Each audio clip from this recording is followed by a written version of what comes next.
پھر سیالکوٹ میں جو کچھ ہوا، سیالکوٹ میں کل رات کو پاکستان تحریک انصاف کے رہنما عثمان ڈار کی رہائش گاہ، فیکٹری اور سیکرٹریٹ سیل کر دیا گیا۔ چلیں فیکٹری کو چھوڑ دیں، سیکرٹریٹ کو چھوڑ دیں، رہائش گاہ، گھر، جہاں پر اس سے پہلے ان کے گھر پہ کیا ہوا آپ نے دیکھا، ان کی بڑی ماں کے ساتھ میں وہ الفاظ ادا نہیں کر سکتا جو ان پولیس نما بدماشوں نے گفتگو کی۔ خدا کا خوف کریں، پاکستان کے اندر کچھ تو ایتھکس، کچھ تو مورلز رہنے دیں۔ ضلعی انتظامیہ کے مطابق عثمان ڈار اور عمر ڈار دہشت گردی سمیت متعدد مقدمات میں اشتہاری ہیں، جائیدادوں کو عدالتی حکم پر سیل کیا گیا ہے۔ ضلعی انتظامیہ کا کہنا ہے کہ سول جج قدسیہ بانو کے حکم پر جائیداد سیل کر کے کرکی کے نوٹسز لگا دیے گئے ہیں۔ ذرائع کے مطابق سیالکوٹ میں ضلعی انتظامیہ اور پولیس کی بھاری نفری عثمان ڈار کی رہائش گاہ، فیکٹری اور سیکرٹریٹ کے باہر موجود ہے۔ دوسری جانب سوشل میڈیا پر بیان جاری کرتے ہوئے عثمان ڈار نے کہا کہ سیالکوٹ میں میرا گھر، فیکٹری، کاروبار مکمل سیل کر دیا گیا ہے۔ جناح ہاؤس سمیت ہر قسم کی پراپرٹی کو سیل کر کے میری بوڑھی والدہ، اہل خانہ اور بچوں کو گھروں سے نکال کر سڑک پر کھڑا کر دیا گیا ہے۔ انہوں نے کہا کہ میرے گھر کی پردہ دار خواتین اور بچوں کو گھر سے نکال کر سڑکوں پر چھوڑا گیا۔ میری بیوہ ماں، اہلیہ اور بہنوں کو زبردستی گھر سے نکال کر میرا اور میرے خاندان کا مکمل کاروبار سیل کیا گیا۔ عثمان ڈار کا کہنا تھا کہ کم از کم 2500 افراد فیکٹریوں میں کام کرتے ہیں۔ جن پراپرٹیز کو سیل کیا گیا ہے وہ میرے اکیلے کی ملکیت نہیں ہے۔ ظالم ظلم اور بربریت کی اس سطح تک گر چکا ہے جو ناقابل بیان ہے۔ انہوں نے کہا کہ ریاستی مشینری پوری قوت سے میرے خاندان پر ٹوٹ پڑی ہے۔ ماں، بہنوں اور بیٹیوں کے سر سے چادر چار دیواری کھینچنے والے اللہ کے انصاف سے ڈریں۔ آزاد ملک میں ہم سے جینے کا حق چھین لیا گیا ہے۔ جعلی مقدمات بنا کر انتقامی کارروائیوں کے لیے اپنی ہی سرزمین پر ہمیں اشتہاری بنا دیا گیا۔ عثمان ڈار نے مزید کہا کہ محب وطن پاکستانیوں سے دہشت گردوں جیسا سلوک کیا جا رہا ہے۔ اللہ کے حضور اپنی والدہ کی مسلسل تضحیک کرنے والوں کا انصاف مانگتا ہوں۔ اعلیٰ عدلیہ سے اپیل کرتا ہوں کہ اس بربریت کا فوری اور بلا تاخیر نوٹس لیا جائے۔ کیا اعلیٰ عدلیہ اس کا نوٹس لے گی؟ یہ سوال رہتا ہے۔ دیکھیں اہل خانہ کا کیا قصور ہے، عثمان ڈار کی بوڑھی والدہ کا کیا قصور ہے؟ کیا اللہ کی ذات یہ نہیں دیکھ رہی؟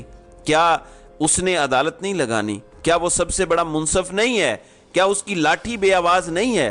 یہ ساری چیزیں کچھ ظالم ہیں جو بھول جاتے ہیں، جن کی رسی دراز ہوتی ہے اور انہیں لگتا ہے کہ یہ ہمیشہ دراز ہی رہے گی، لیکن شکنجہ کسا جا رہا ہے، ایک دن وہ عذاب کا شکار ہوں گے۔ دوسری جانب سیاست کے میدان میں کیا ہو رہا ہے؟ گریٹ گیم کا آغاز ہو چکا ہے۔ رانا ثناءاللہ کی سٹیٹمنٹ دیکھیں، انہوں نے کہا کہ حلقہ بندیاں آئینی تقاضا ہے، اس کو پورا کیے بغیر الیکشن نہیں ہو سکتا۔ پھر رانا ثناءاللہ نے کہا کہ پیپلز پارٹی کا اعتراض سر آنکھوں پر، تاہم مردم شماری جب نوٹیفائی ہو جائے تو حلقہ بندیاں اسی حساب سے ہوتی ہیں۔ آئینی تقاضا ہے کہ 2018 کے بعد الیکشن نئی مردم شماری کے تحت ہوگا اور حلقہ بندیاں آئینی تقاضا ہے، اس کو پورا کیے بغیر الیکشن نہیں ہو سکتا۔ پیپلز پارٹی کو یہ بات اچھی طرح معلوم ہونا چاہیے تھی۔ کیا ہم یہ سمجھیں کہ پیپلز پارٹی کو آرٹیکل 51 کلاز 5 معلوم نہیں ہے؟ مردم شماری کو اتفاق رائے سے نوٹیفائی کیا گیا۔ انہوں نے کہا کہ 6 سال سے مردم شماری کا معاملہ چل رہا تھا، سی سی آئی میں پیپلز پارٹی موجود تھی۔ میں اس بات کا حامی ہوں کہ الیکشن 90 روز کی بجائے 60 دن میں ہونے چاہیے۔ کس قدر رانا صاحب آپ جھوٹ بولتے ہیں، عوام اتنی آسانی سے پاگل نہیں بنے گی۔ دوسری جانب ایک بڑی دلچسپ چیز ہے، الیکشن کمیشن کے ذرائع کہہ رہے ہیں کہ عدالت کہے تو ہم حلقہ بندیاں روک کر انتخابات کرا سکتے ہیں۔ اس پر پہلا جواب تو یہ ہے کہ عدالت کچھ کہہ ہی نہیں رہی، عدالت آپ کو کیا کہے گی؟ وہیں دوسری جانب الیکشن کمیشن سے یہ سوال پوچھا جائے کہ آپ نے اس قوم کو کیا شارٹ ٹرم میموری لاس کی بیماری کا شکار سمجھا ہوا ہے؟ عدالت نے آپ کو پہلے حکم دیا تھا 14 مئی کو الیکشن کروانے کا، آپ نے اس پر کیا کیا؟ ویسے عدالت اپنے فیصلے پر عمل درآمد نہ ہونے کی صورت میں اس پر جزا سزا بھی نہیں ہے، تو پھر عدالتی فیصلوں کی اسی طرح سے تضحیک ہوتی رہے گی اور یہ معاملات اسی طریقے سے چلیں گے جس طریقے سے یہ پہلے سے چل رہے ہیں۔ ناظرین اکرام، اسلام آباد سے گزشتہ رات عجیب و غریب ویڈیوز آئی ہیں اور پی ٹی ایم پشتون تحفظ موومنٹ، محسن داوڑ، علی وزیر، ان کی پارٹی بھی اور منظور پشتین بھی، یہ پی ڈی ایم کی گورنمنٹ کا بھی حصہ رہے رجیم چینج آپریشن کے اندر۔ منظور پشتین تو خود ڈائریکٹلی پولیٹکس میں انوالو نہیں ہے، لیکن محسن داوڑ نے انجوائے بھی کیا جتنا وہ انجوائے کر سکتے تھے۔ لیکن اب اسلام آباد میں پولیس اور پی ٹی ایم مظاہرین میں جھڑپیں ہوئی ہیں، عوام نے پولیس کی گاڑیوں پر پتھراؤ کیا اور پولیس پھر موقع سے فرار بھی ہوئی کچھ ویڈیوز کے اندر۔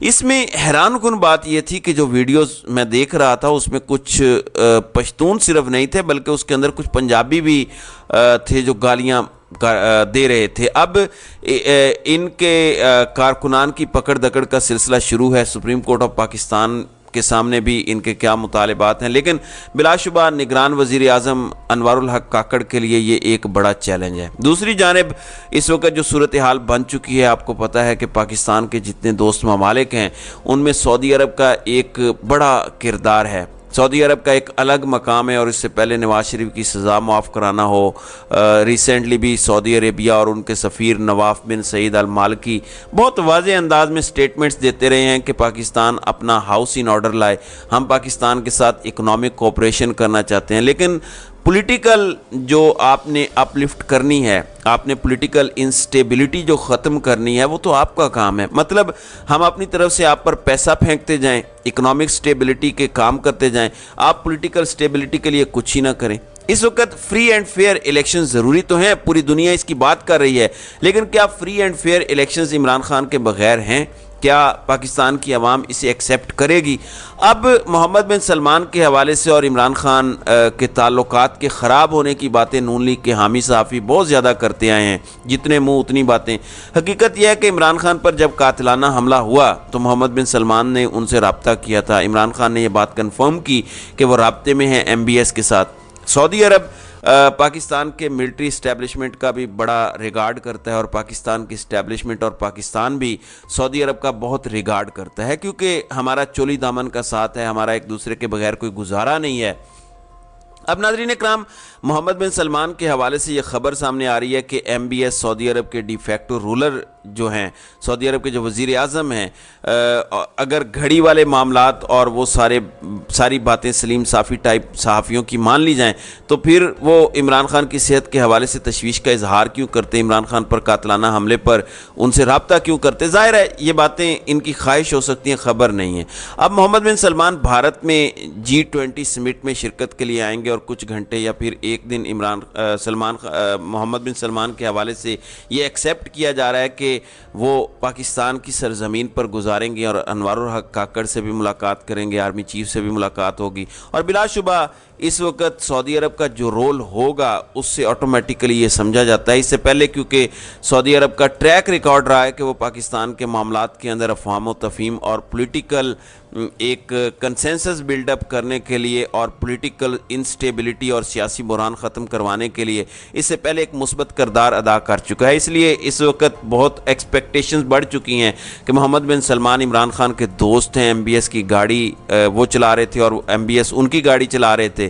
ایم بی ایس آ کے کہتے ہیں کہ مجھے پاکستان کا سفیر سمجھیں سعودیہ میں، تو اس طرح کا ان کا جو ہے وہ ایک ہے۔ تو اب ایم بی ایس کا دورہ پاکستان ایک بہت بڑے بریک تھرو کی جانب بھی اشارہ دے سکتا ہے، کیونکہ اس کی ماضی میں نظیر ملتی ہے، ماضی میں اس کی مثالیں ملتی ہیں، تو اسے اس لینس سے بھی دیکھا جا رہا ہے۔ یہ جو ایک ایکسپیکٹڈ دورہ ہے سعودی عرب کے ولی عہد کا، تو اب دیکھتے ہیں کہ چیزیں کیسے انفولڈ ہوتی ہیں۔ آنے والا وقت بہت جلد اس کو کلیئر کر دے گا۔ تو ناظرین اکرام، آپ کی اس ویڈیو کے حوالے سے کیا رائے ہے؟ آپ اپنی رائے کا اظہار کامنٹ سیکشن میں ضرور کیجیے گا۔